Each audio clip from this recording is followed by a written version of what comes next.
তিনটি বদভ্যাস ছাড়লেই আপনি ধনী হয়ে যাবেন। এই তিনটি ব্যাড কোয়ালিটি যদি আপনি ছাড়তে পারেন, আমি একদম সাবধানতার সাথে আপনাদেরকে বলতেছি, এই তিনটি বদভ্যাস ছাড়েন আজকে থেকেই, কালকে থেকে দেখবেন আপনার সবকিছুতে বরকত হয়ে গেছে ইনশাআল্লাহ।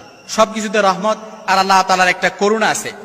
এত কিছুতে দেখেন সংসারের মধ্যে বরকত নাই, অভাব অনটন লেগেই থাকে, একটার পর একটা অশান্তি লেগেই থাকে, কখনো সন্তান অসুস্থ, বিবি অসুস্থ, একটার পর একটা শুধু ঝামেলা আছে।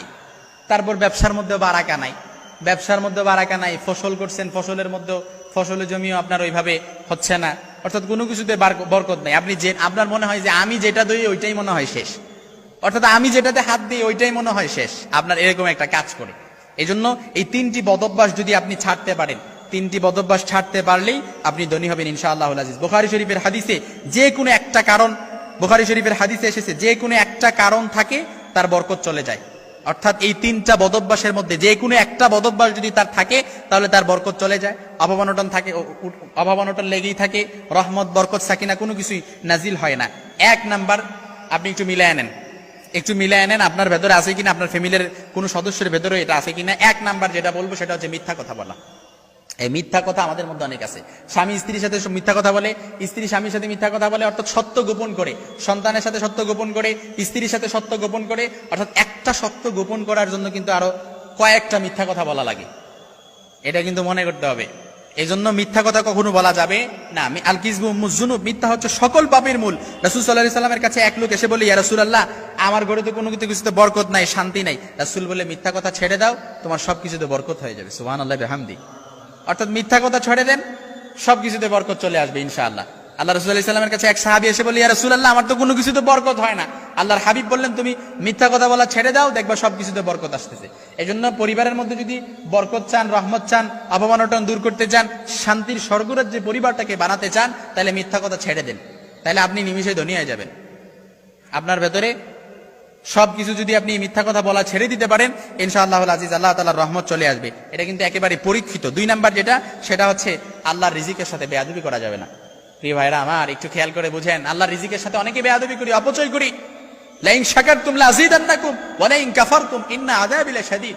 আল্লাহর হাবিব সাল্লাল্লাহু আলাইহি সাল্লাম বলেন, কেউ যদি আল্লাহ রাসূল সাল্লাল্লাহু আলাইহি সাল্লামের মাধ্যমে আল্লাহ তাআলা জানায় দিলেন, যারা নিয়ামতের শুকরিয়া আদায় করে তাদের নিয়ামত আল্লাহ তাআলা বাড়িয়ে দেয়, আর যারা নিয়ামতের অশুকরিয়া আদায় করে তার আল্লাহ তাআলা তাদের নিয়ামত সংকুচিত করে দেয়, কমিয়ে দেয়।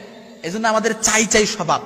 1 টাকা থাকলে 2 টাকা যায়, 5 টাকা থাকলে 10 টাকা যায়, তারপর 10 টাকা থাকলে 20 টাকার মালিক হতে চাই।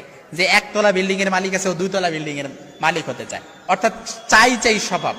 হাত্তা জুরতুমুল মাকাবির, কবরের মাটি ছাড়া এই আমাদের জিহ্বাটারে কোনো কিছু দমায় রাখতে পারবে না।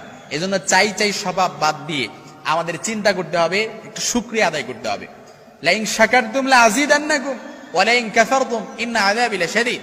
এজন্য আমরা যদি শুকরিয়া আদায় করি, অপচয় না করি, আল্লাহ রাসূল সাল্লাল্লাহু আলাইহি সাল্লাম এবং আল্লাহ তাআলা বলেন যে যার মধ্যে অপচয় আছে তার মধ্যে কোনো বরকত থাকে না, কোনো রহমত থাকে না, এবং সে কখনো টাকা পয়সা ওগুলোর মধ্যে বরকত থাকবে না। আপনি টাকা পয়সা ইনকাম করতেছেন কিন্তু বরকত নাই, কারণ আপনি অপচয় করতেছেন।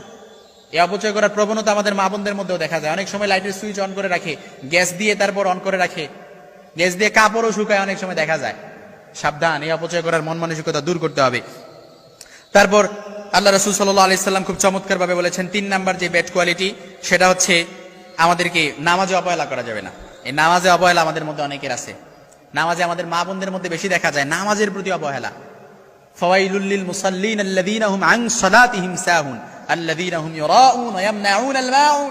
সূরাতুল মাউনে নামাজে অবহেলাকারীদের ব্যাপারে আল্লাহ তাআলা খুব সাবধানভাবে আমাদেরকে সতর্ক দিয়েছেন।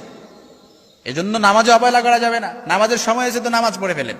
অনেকে বলবেন, হুজুর আমরা তো নামাজই পড়ি না, আবার আপনি নামাজের কথা কি বলবেন? না প্রিয় ভাই আমার, নামাজের প্রতি অবহেলা করলে আপনার কোনো কিছুতে বরকত থাকবে না। আউয়ালু মা ইউহাসাবু বিহিল আবদু ইয়াউমাল কিয়ামাতিস সালাহ, কিয়ামতের ময়দানে সর্বপ্রথম নামাজের হিসাব হবে। এইজন্য নামাজের প্রতি অবহেলা করা যাবে না। নামাজের প্রতি একদম আমাদেরকে পুঙ্খানুপুঙ্খভাবে নামাজ আমাদেরকে সময় মতো আদায় করতে হবে। আমাদের মা বোনদেরকেও জানায় দিবেন। তারা অনেক সময় দেখা যায় কাজের ফাঁকে কখন যে নামাজের সময় চলে যায় তারা এটা টেরও পায় না।